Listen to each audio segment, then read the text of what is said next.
Voilà, donc ce matin, on va passer donc des carottes, puis pour répondre à certaines personnes qui, qui disent que le hurom se bloque à la moindre rondelle de carotte. Donc on va passer effectivement, on passe des carottes entières. On est limité par le diamètre, hein, évidemment des carottes. Par exemple, cette carotte-là, c'est une petite carotte, elle va passer en entier. Vous voyez, je n'ai pas besoin de la couper. Par contre là, effectivement, on a une carotte, si vous voulez, qui limite. Ça va être le maximum. Je pense même qu'on est au-delà du maximum. Donc ce type de carotte-là, on va la couper en long, une fois. Voyez-vous? Sinon, on bloquerait l'appareil et le bouton reverse permettrait effectivement de débloquer l'appareil. Alors regardez voir. Voilà. Aucun problème pour passer les carottes coupées dans leur longueur. Vous voyez? Alors maintenant, on va couper le... On va prendre une carotte un peu plus grosse. Voilà. Elle passerait pas, je pense pas. Enfin, je vais la couper en deux. Je pense que cette partie-là va passer. Mais on est à la limite des possibilités de l'appareil. Voilà. Elle passe sans problème. Par contre, la partie la plus grosse, il est possible que ça bloque la machine. Donc on va le voir tout de suite. Vous voyez, elle est juste... elle passe juste dans la goulotte. Mais malgré tout, elle passe quand même. Voyez. Alors les carottes entières, donc on va... Vous voyez, cette carotte entière. Voilà. Je vais l'aider un petit peu. Donc aucun problème pour passer les carottes. Ah voilà, donc il s'est bloqué. Elle était un peu grosse. Donc retour en arrière. Voilà. Un petit coup. Je repars en avant. Voilà. Et ma carotte est passée. Donc celle-ci, elle aurait du mal à passer. Elle va certainement bloquer l'appareil également. Mais si vous voulez, avec l'habitude, une carotte comme ça, on la couperait en longueur. Alors on essaye.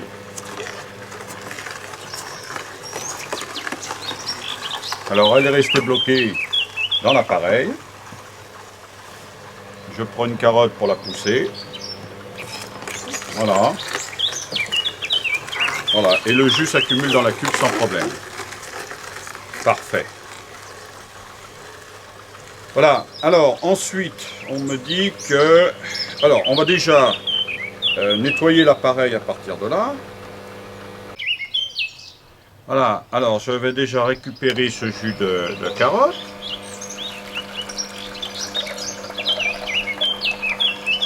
Voilà. Je vais la mettre de côté. Voilà. Le lavage, donc le rinçage, on va dire le rinçage. Mais il suffit de verser de l'eau dedans pendant que l'appareil tourne. Et vous voyez que l'appareil donc se rince de lui-même. Voilà, j'ai de l'eau claire, mon appareil est rincé. Personnellement, en fin de journée, quand je n'utilise plus l'appareil, je laisse de l'eau jusqu'en haut, de façon à ce que la nuit, les résidus qui peuvent rester à l'intérieur ne sèchent pas. Alors on va regarder de plus près ce que ça a donné.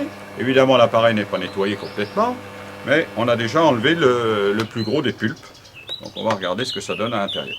Voilà, après avoir passé quelques carottes.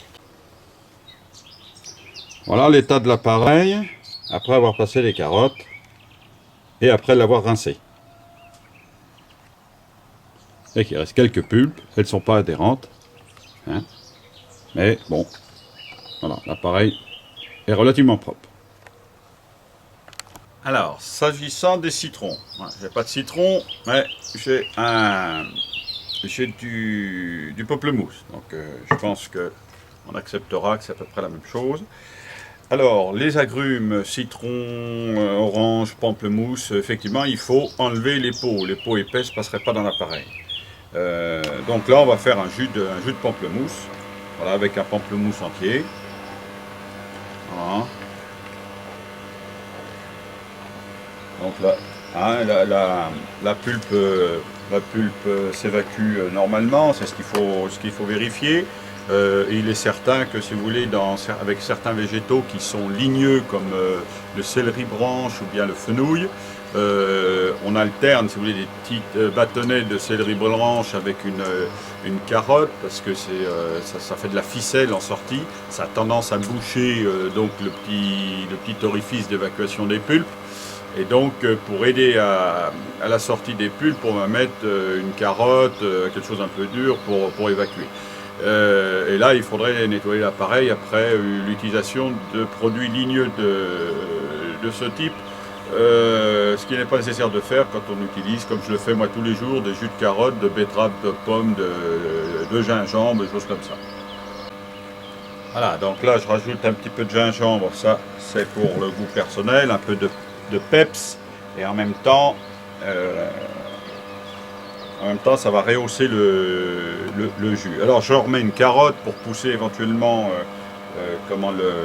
le dernier morceau de pamplemousse, bien que on va regarder tout de suite. Que le pamplemousse a bien été évacué, a bien été traité dans son intégralité. Voilà, donc sans l'avoir rincé, juste après avoir passé le pamplemousse. Donc l'appareil n'est absolument pas encombré. On a utilisé la grille fine. Voilà, alors le lait d'amande. Donc on fait tremper les amandes. Moi en général je les fais tremper la veille pour les utiliser le matin. Mais il suffit de les faire tremper 2-3 heures. Hein. On dit à partir d'une demi-heure c'est bon. Je pense que 2-3 heures, il faut bien 2-3 heures.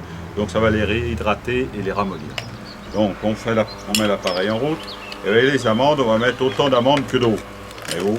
Donc je mets une cuillère à soupe d'amande, une cuillère à soupe d'eau, une cuillère à soupe d'amande, une cuillère à soupe d'eau. Alors à place de l'eau de trempage, je pourrais tout à fait utiliser un lait de soja, un lait de vache, ce que vous voulez.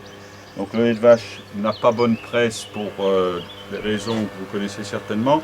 Et donc le lait est épais, donc je vais rajouter, vous voyez, à peu près la moitié d'eau. Voilà, je vais doubler le volume de mon lait d'amande. Donc on a un lait qui est parfaitement cohérent, homogène. Voyez-vous? Et donc la grosse différence des laits du commerce où vous avez 7% d'amandes, 7-8% pour les plus concentrés. Ici, je vais dire, vous avez 50% d'amandes. Vous voyez, à peu près enfin 40, 30 à 50%, tout dépend de la quantité d'eau que vous allez rajouter. Alors là, le lait d'amande est intéressant pour les protéines végétales. Et donc, je vais le mélanger à mon jus précédent. Oui. Donc, mon jus fait de jus de carotte et de pamplemousse et de gingembre. Et là, ça va me faire mon petit déjeuner du matin. Voilà. Alors ensuite, on va passer à la phase de rinçage qu'on a déjà vu tout à l'heure. Voilà. Donc, pendant que l'appareil est en train de tourner, comme on l'a vu tout à l'heure, je vais rajouter de l'eau. Pendant qu'il tourne, ça va le rincer. Et ça, c'est une eau que je vais mettre dans les plantes. Donc elle est riche d'oligo-éléments, et donc les plantes vont en profiter. Voilà, donc ça, l'appareil, il va pouvoir passer la nuit éventuellement. Si je mets de l'eau dedans, on peut le laisser comme ça jusqu'à la prochaine utilisation. On va déjà regarder l'état de l'appareil après ce qu'on vient de faire, carottes, pamplemousse et lait d'amande. Donc on regarde l'appareil après rinçage. Voilà, il est quasiment propre. Voilà. Donc effectivement, il va rester de la pulpe dans le bas. Hein. Il n'est pas lavé. Il faudrait le passer sous un jet pour véritablement le laver complètement. Hein. Mais je veux dire que là, voilà, les produits qu'on a passés ne posent aucun problème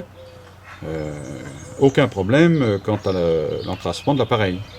Il en irait tout autrement si on avait utilisé effectivement des végétaux ligneux, encore une fois, comme le céleri branche ou les fenouilles. Peut-être même les orties, mais si on se contente de prendre les têtes d'orties, ben on n'a pas de problème d'encombrement. Mais effectivement, il y a des produits donc, qui sont filandreux et donc il faut les mettre en petite longueur. Alors ce qu'on va faire, c'est qu'on va emmener la cuve dans l'évier et on va laver la cuve dans l'évier. Donc là, on prend la cuve. Voilà, alors découvrons dans quel état est la cuve. Donc on l'a rincée là-bas. Voilà l'état de la cuve à l'intérieur. Alors effectivement, il y a de la rétention de produits à cet endroit-là. Nous avons deux brosses à notre disposition qui sont fournies avec l'appareil, qui vont nous permettre, si nécessaire, de nettoyer. Personnellement, j'utilise très rarement les brosses. Alors à l'intérieur, voilà, nous avons la vis. Voilà, et la seule pulpe qui reste, voyez-vous, c'est en bas. Donc là, on a la pulpe des amandes qu'on a mis. Voilà, en dernier. Voilà, et donc, voilà. Là, j'ai un petit couteau aussi pour la rainure, si nécessaire. Mais un jet, voyez-vous, assez dynamique suffit pour nettoyer la vis. Voyez, et ça va être pareil pour la cuve. Voilà. Donc là, la cuve, on a une petite lamelle qui permet de faire pénétrer l'eau par l'arrière de la goulotte. Voyez. Et donc, elle est parfaitement dégagée. Voyez. La cuve est nettoyée. Hein, donc on pourrait la brosser, hein, mais quand on s'en sert plusieurs fois par jour, on n'a pas besoin d'aller plus loin. Hein. Voilà. Voilà, donc là, le filtre pareil, vient d'être... il était passé sous un jet un peu dynamique. Et là, le filtre, il est impeccable. Alors encore une fois, si on avait passé des végétaux, on aurait certainement des fibres dans les trous. Et là, il faudrait utiliser la brosse, certainement, bien sûr. Mais pour ce qu'on a fait, on n'a pas besoin de nettoyer plus que ça. Personnellement, quand je fais des démonstrations de plusieurs heures dans la journée, je ne lave pas, avec les légumes qu'on a vus, je ne lave pas l'appareil. Hein.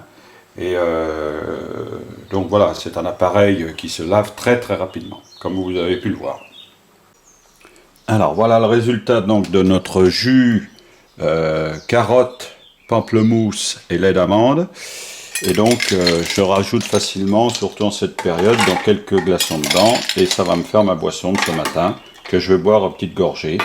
Donc là on a fait l'équivalent, donc je regarde la graduation, de 600 ml de jus, avec la carotte, le pamplemousse et puis le lait d'amande. Voilà, bon ben je pense que 600 ml pour la matinée, ça sera très bien. Voilà.